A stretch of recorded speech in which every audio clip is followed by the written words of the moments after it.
So, good morning or good afternoon. My name is Soghoian. I'm the Principal Technologist for the Speech, Privacy and Technology Project at the ACLU. I started last September. I'm the first ever technologist that the ACLU's had who's focused specifically on surveillance and privacy. I finished a PhD last year, specifically focused on the role that internet and phone companies play in spying on their customers for the government. It's an extremely timely topic. So I started last September. The ACLU has been very busy in the last year on surveillance issues. Shortly after the Snowden revelations, we were the first organizations to file suit against the National Security Agency, although we were, thank you very much.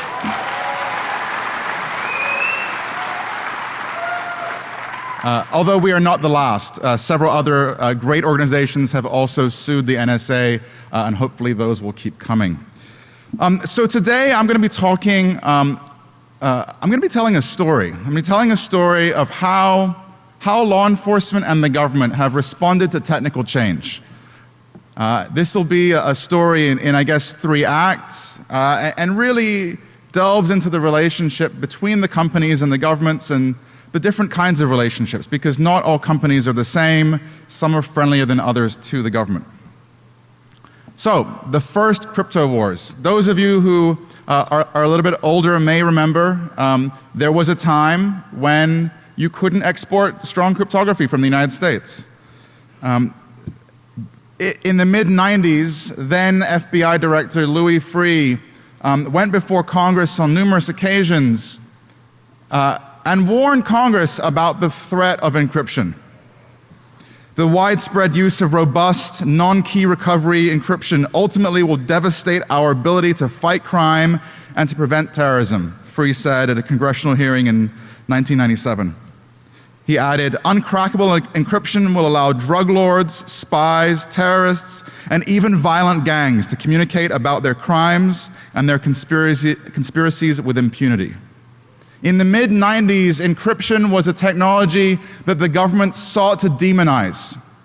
They sought to control the spread of encryption and ultimately to pressure companies to modify their products, right? So Freeh also said, the only acceptable answer is socially responsible encryption products that permit timely law enforcement and national security access and decryption pursuant to a court order or otherwise authorized by law. The socially responsible crypto that the FBI backed in the mid-90s looked like this. This is called the Clipper chip. Thankfully, the Clipper chip failed. Professor Matt Blaze found several significant security vulnerabilities in the Clipper chip that meant that it actually wasn't even good at protecting people from everyone other than the NSA. And so ultimately, the first wave of the crypto wars failed. Congress and the executive branch ultimately did away with the crypto export control rules. In 1996, President Clinton signed an executive order reclassifying cryptography, and in the years that followed, the rules were further relaxed. Ultimately, companies like PGP were allowed to export their technology around the world. Web browser vendors like Microsoft and Netscape were allowed to export full 128-bit crypto to anyone except people in Cuba and Iran and a couple other countries. And so really, the FBI's initial attempts, and the FBI and the NSA were sort of collaborating there, their initial attempts to control crypto failed. Their previous strategy was, let's stop everyone else other than Americans from getting this stuff. If we make it difficult for them to get the technology, they won't use it, and then we'll easily be able to monitor their communications and get their data. But even after the crypto export control rules were weakened, and you could download PGP no matter which country you were, it didn't actually lead to the widespread use of PGP. Hands up everyone who uses PGP on a daily basis. And for this audience, that's not really that good. I'll confess, I only use it with a handful of colleagues and journalists. Most people who contact me, don't know how to use it.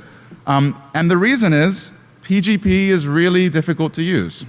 There's a major important study by Alma Witten, who's actually now at Google, 10 years ago, pointing out the usability failure of PGP. Turns out that when a tool is ridiculously difficult to understand how to use, people either don't use it or they use it wrong.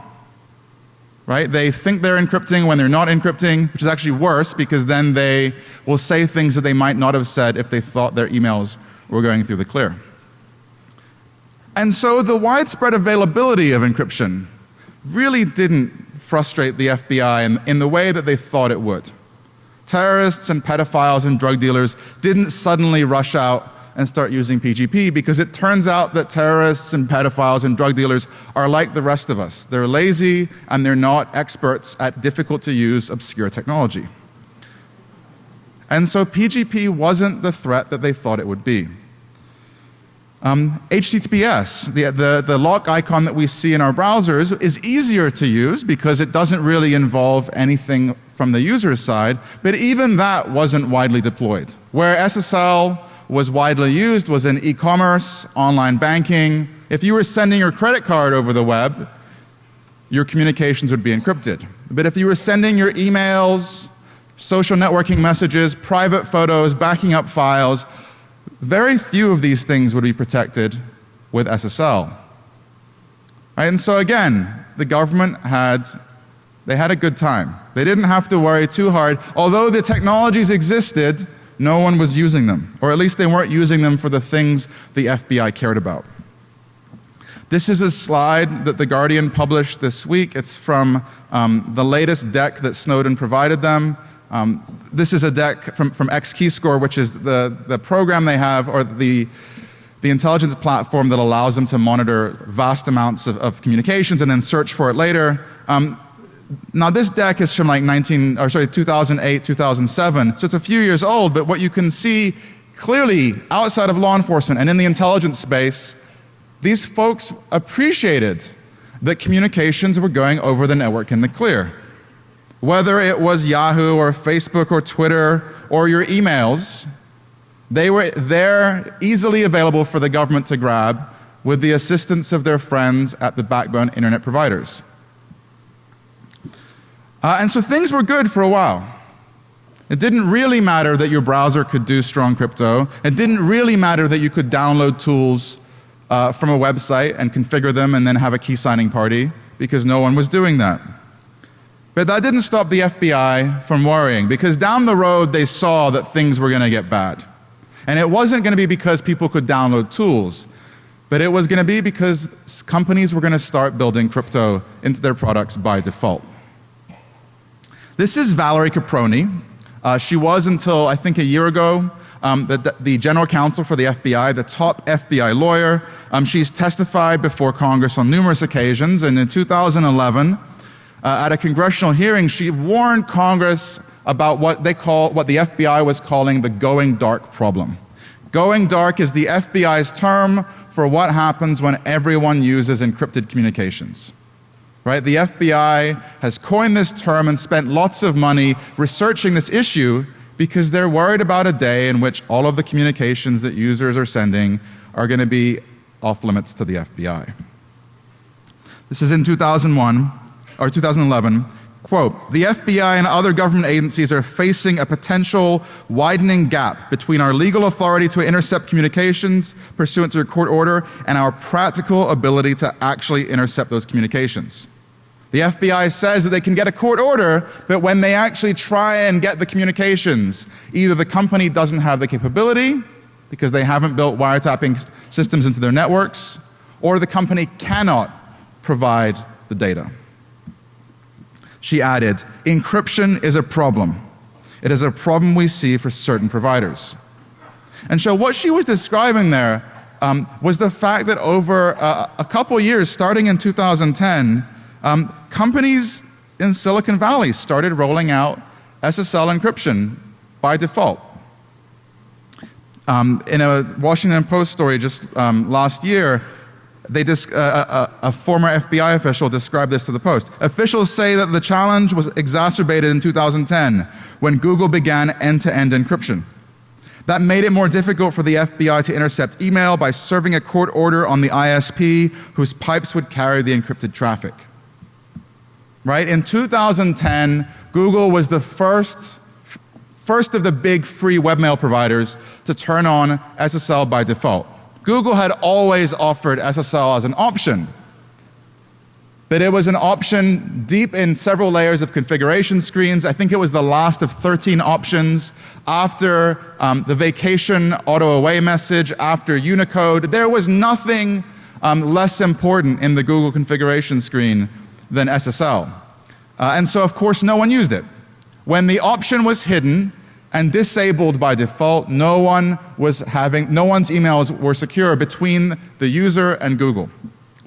But in January of 2010, Google flipped the switch and enabled SSL by default. And in the years that followed, several other Silicon Valley companies did the same. It was Twitter, then Microsoft with they renamed Hotmail to Outlook, and they turned on SSL at the same time. Facebook started doing it last year, started rolling it out, and I think just this week announced that all Facebook communications will be SSL encrypted from the user to Facebook servers. In addition to that, several companies have started rolling out perfect forward secrecy, an improved algorithm that makes it much more difficult for government agencies to go to companies and demand private keys. They're upping their key sizes. These Silicon Valley companies are making passive interception much more difficult.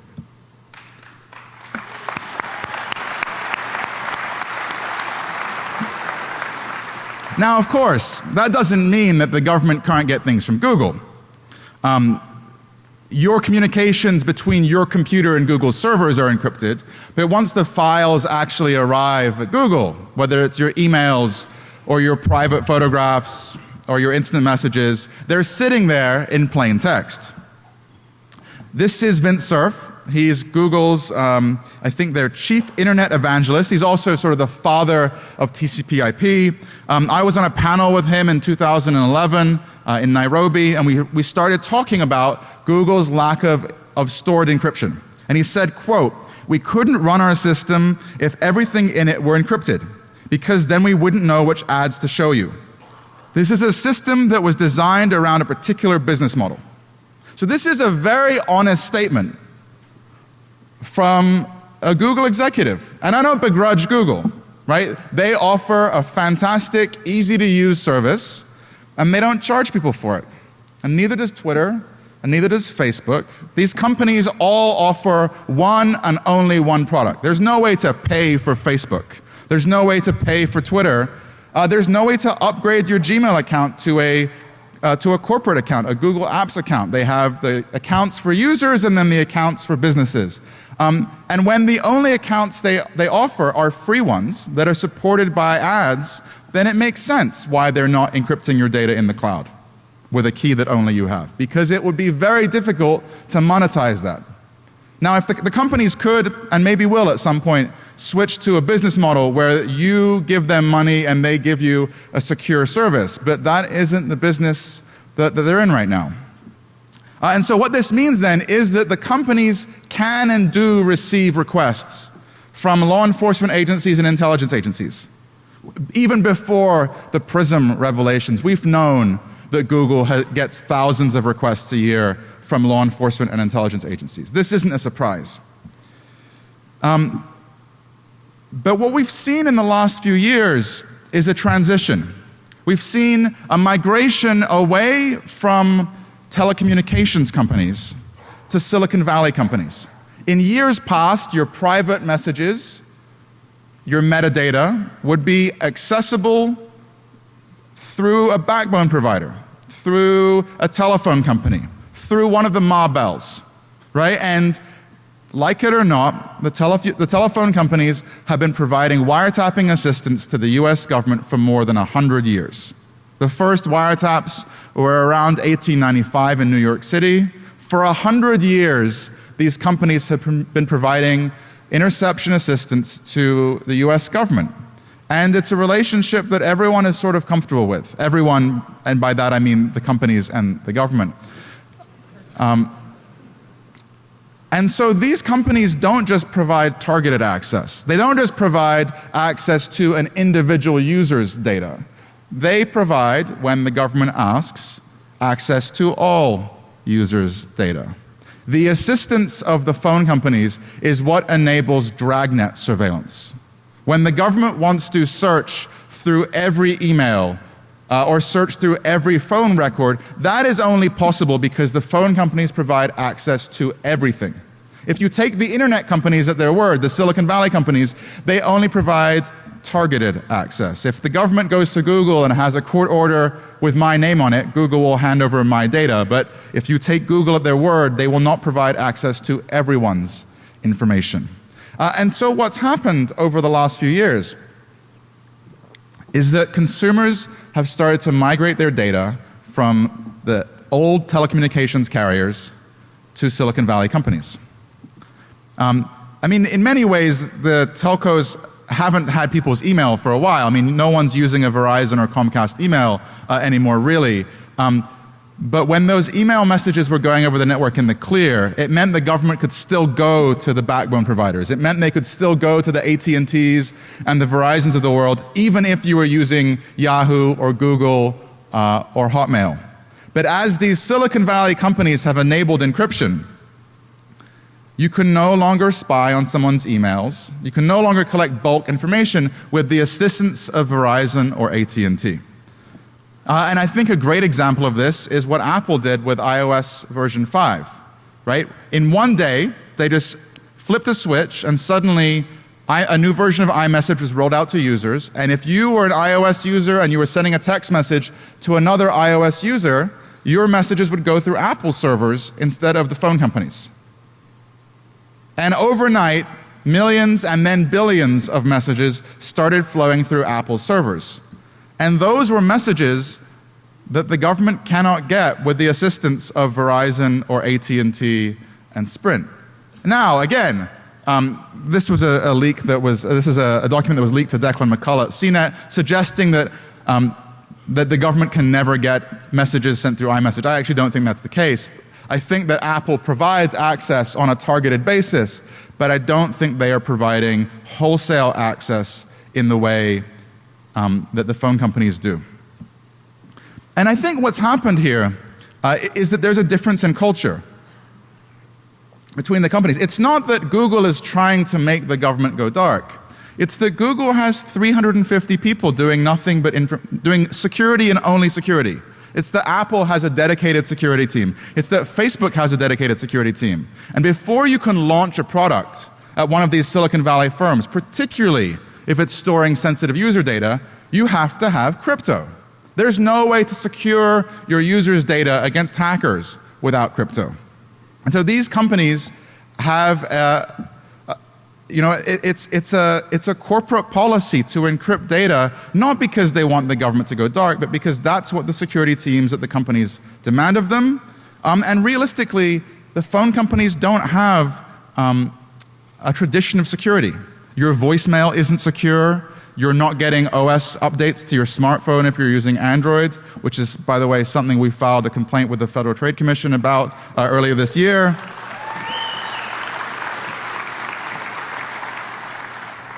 The phone companies just aren't interested in security. And so what's happening is consumers are giving their data to companies that finally invest some resources in security, and that's making it tougher for the government.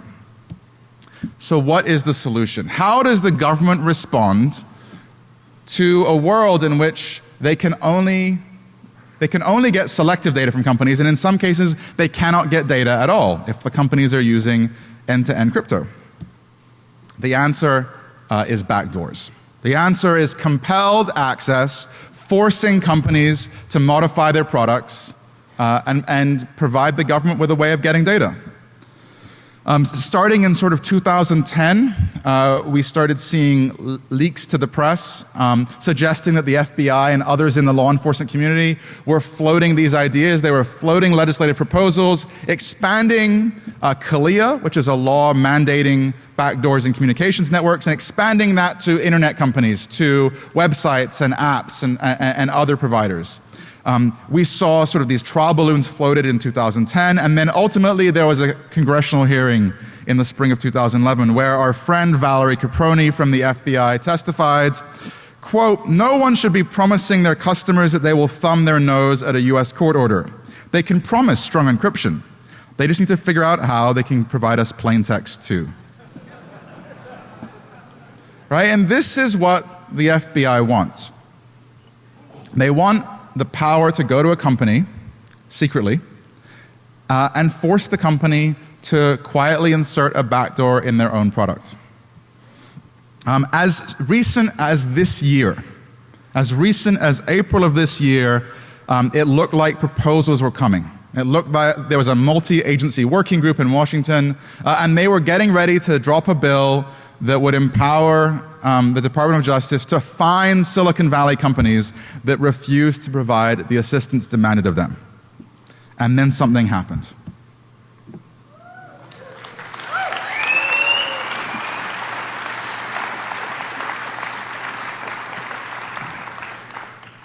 CALIA 2, which is the DC nickname for this backdoor proposal, for now is dead. It is dead in the water. No politician wants to touch that kind of surveillance for now. So thank you very much, Edward Snowden.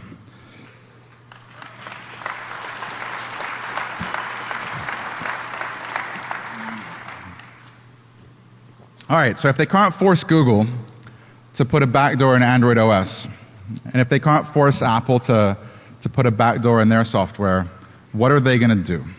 How is the government going to get your communications? What about when they want to listen in to a conversation you're having in your living room, where you're not even using your device? Right? Are they supposed to break in the middle of the night and install a microphone like they did in the 1970s? No. Right? They want other ways to access data, particularly as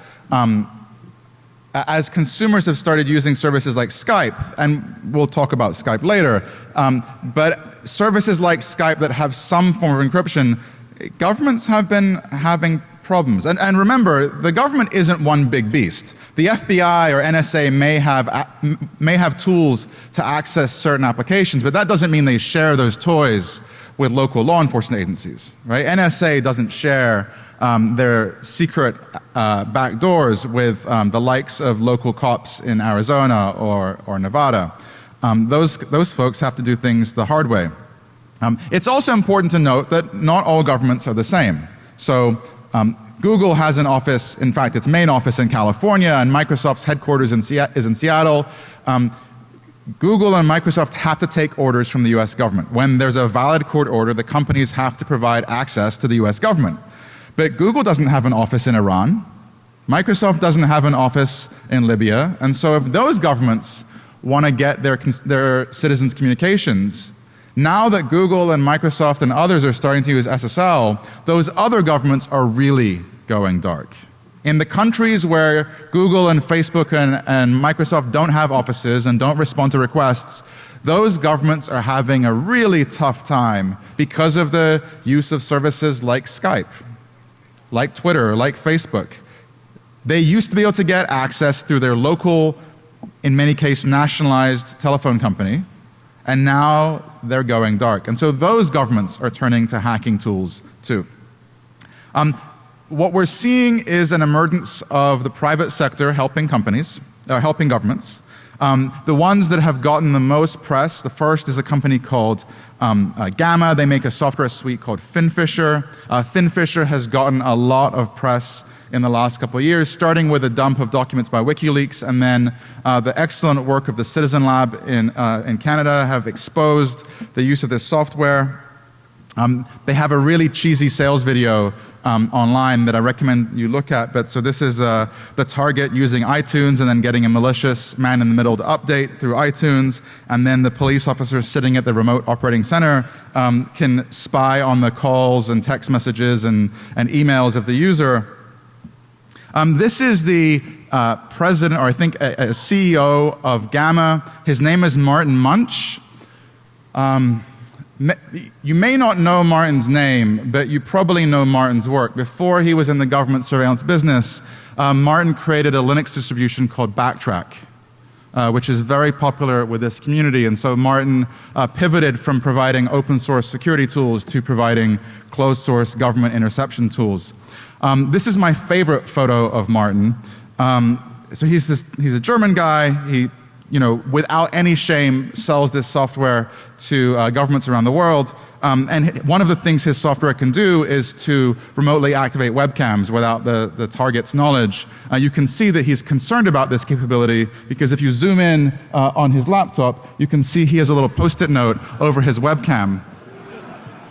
He clearly knows what his own software can do.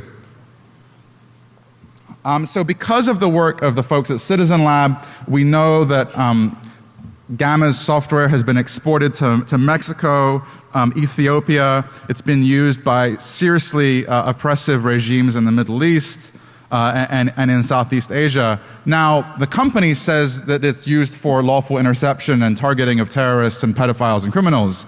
But from what we know, it's been frequently used to target journalists and human rights activists and dissidents. And so Gamma is one of these companies providing these off-the-shelf tools to governments. Right? The police don't have the resources to develop this stuff in-house, and so they just buy this off-the-shelf spyware from companies like Gamma. Through the last couple of years, the newspapers have covered this. The Times and Bloomberg have described the spread of this stuff. And the sale of this technology is really unregulated. Basically, any government except for the ones on international blacklists can buy it. The other big company is a company called Hacking Team. They're an Italian company. They make something called the Remote Control System, otherwise known as Da Vinci. They have a sales video too that appears to be targeted to 13-year-old boys. Their marketing stuff says, defeat encryption, total control over your targets, log everything you need, thousands of encrypted communications per day, get them in the clear. And this software really is sold to law enforcement agencies who are trying to deal with things like Skype. Right? If you're the government of Turkmenistan and there are journalists in your country who are using Skype to communicate, how do you get the contents of their calls when you need them? The phone company in town can't help you. You go to Gamma or Hacking Team and they provide you these tools. This is, again, from Hacking Team's literature. They say that they can get encrypted voice, location, audio and video spying, web browsing activities, relationships. They get anything that is on a computer without the knowledge of the target. Hacking Team in recent years has expanded into the US market, I believe. In the spring of this year, they hired this man. His name is Eric. He used to be a spokesperson for Verizon. And now he is the U.S. counsel for Hacking Team. They have an office in Annapolis, Maryland, just an hour outside of D.C.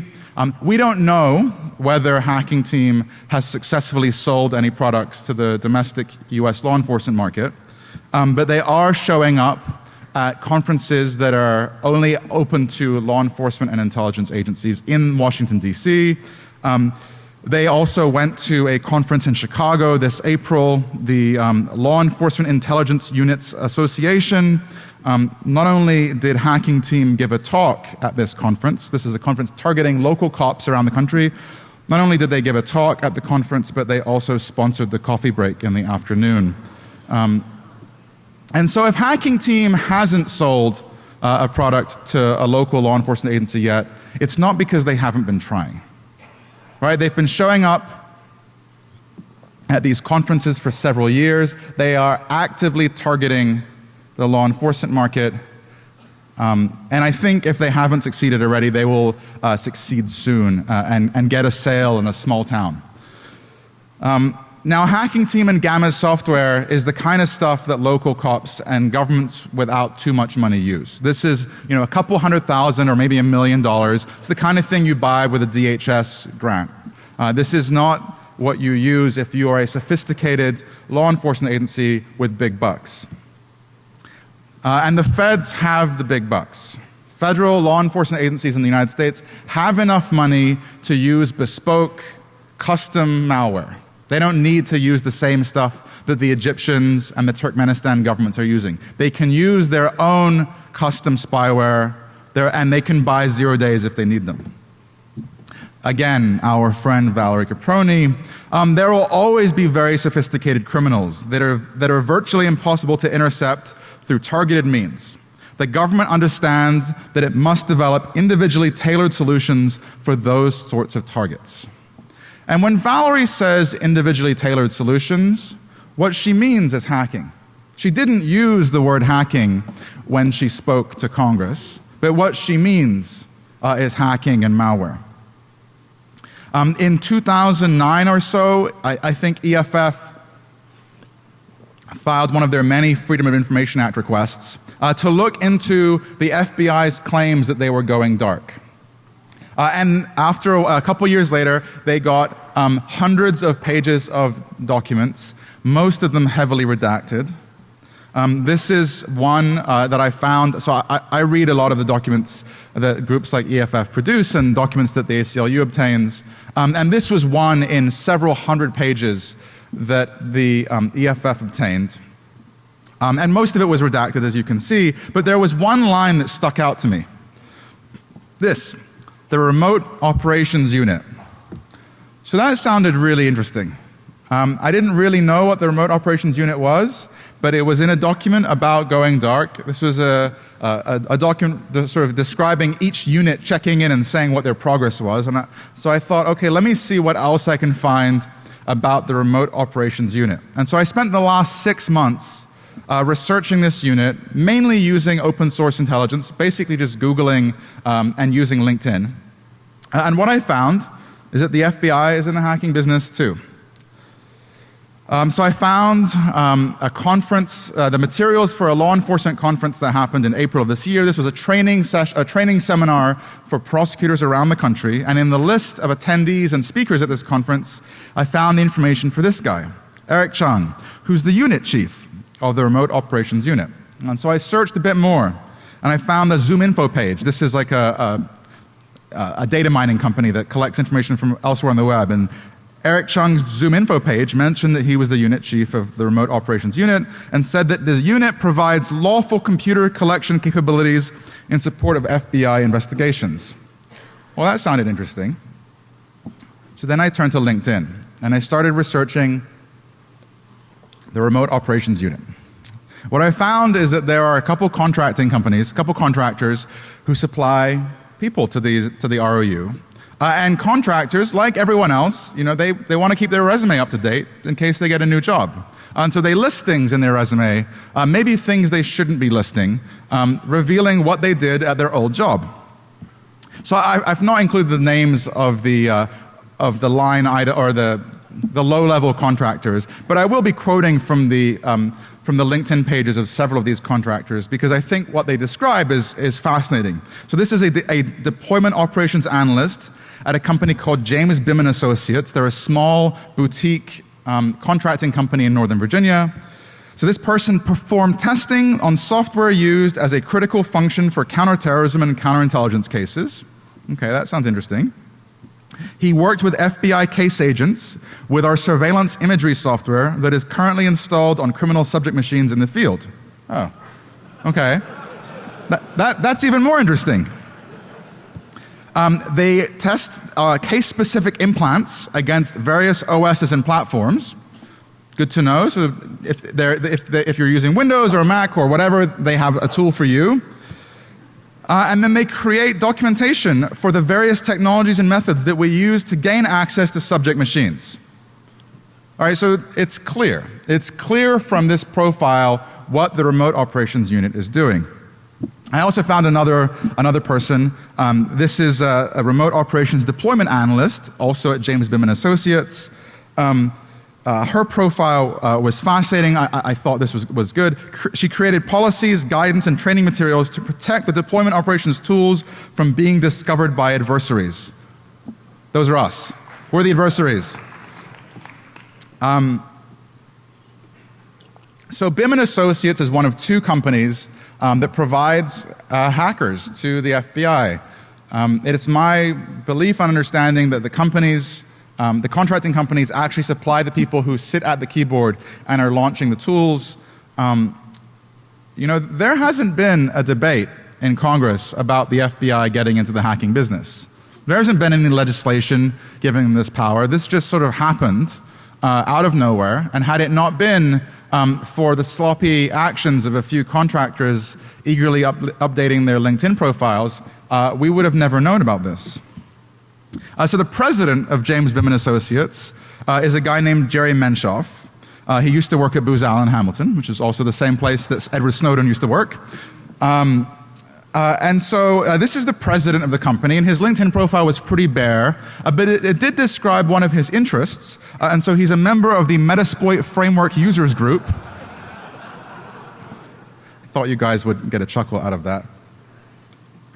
So I gave Jerry a phone call a few weeks ago and asked him some questions, and I of course told him who I was, and I said I work for the ACLU, and he wasn't very nice.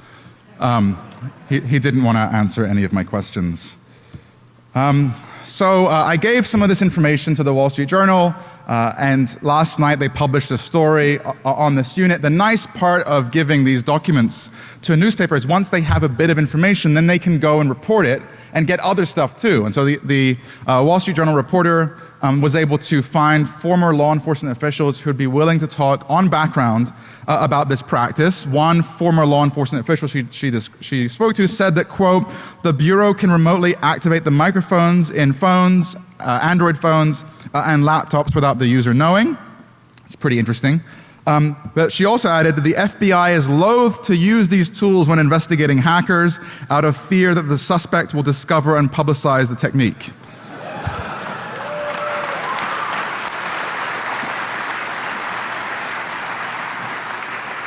So I guess that means you're all safe from FBI malware. So, the FBI has this team of agents who are doing nothing but delivering malware to the computers as surveillance targets. We only have a couple cases where these tools have come to light. There was a case in Texas this summer where the FBI sought a search warrant allowing them to target a computer and remotely enable the webcam, collect location data, collect emails. In this case, they went to what you could probably say is the most pro-privacy judge in the country in Texas, and he said no.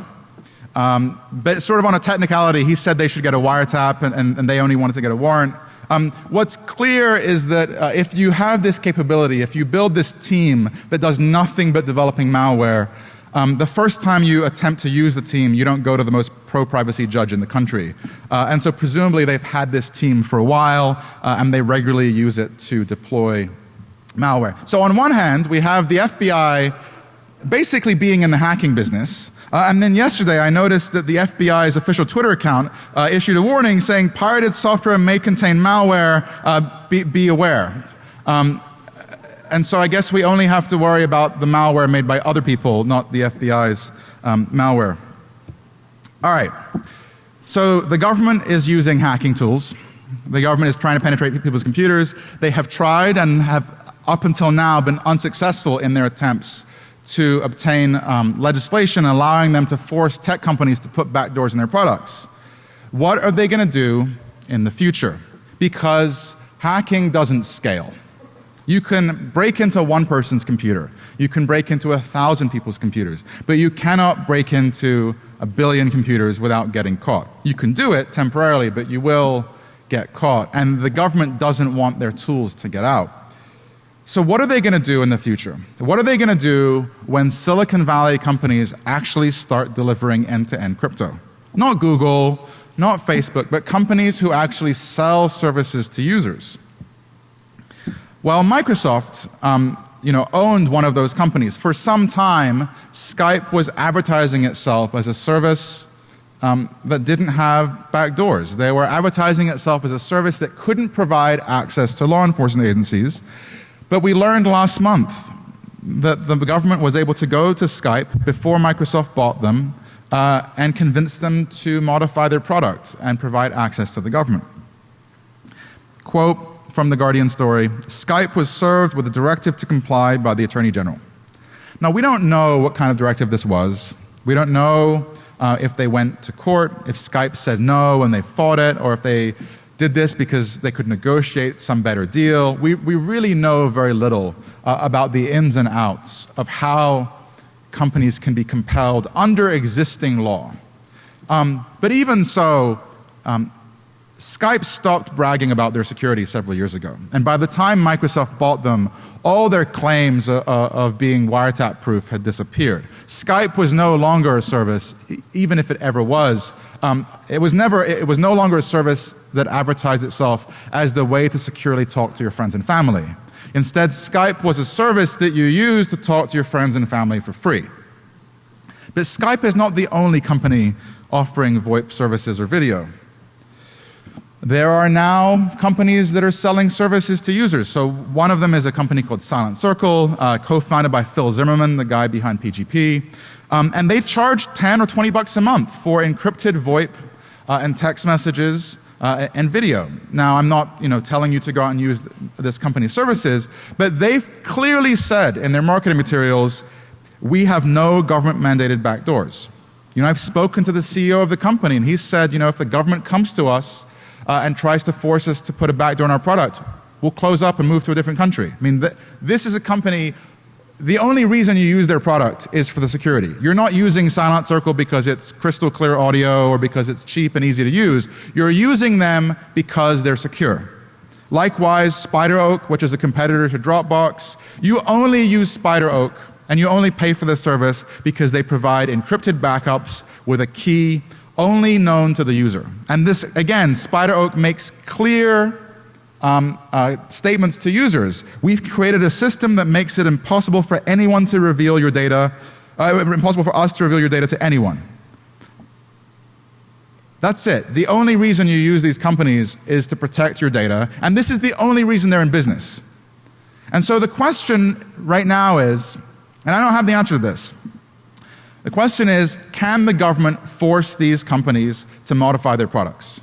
Because if SpiderOak were forced to have a backdoor and it became known, they'd go bankrupt. The only reason you're using them is for the security.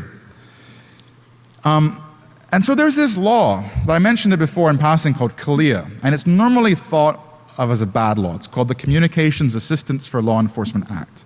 CALEA is the law that forces telecommunications companies to put law enforcement interception interfaces in their networks. The reason that AT&T has very easy to use fast wiretapping capabilities is because CALEA forced them to buy a bunch of equipment. But CALEA has a provision in it that most folks don't know about. And I'm going to read it to you. It's very short. A telecommunications carrier shall not be responsible for decrypting or ensuring a government's ability to decrypt any communication encrypted by a subscriber unless the encryption was provided by the carrier and the carrier possesses the information necessary to encrypt the communications. This little feature in CALEA, I think, and I'm not a lawyer, is the thing that is standing between these companies and the government. This section of CALEA protects the right of companies that want to offer encrypted end-to-end services with a key only known to the user to the general public. And it is my belief that when the next crypto wars come, if they do come, and when they come, that this section of the law will be the thing that the government targets. I think that down the road we are going to see consumers using services that offer end-to-end crypto. I think we will see people paying for these services, and I do think that the government is going to target these, because without it they cannot engage in dragnet surveillance. Thank you very much.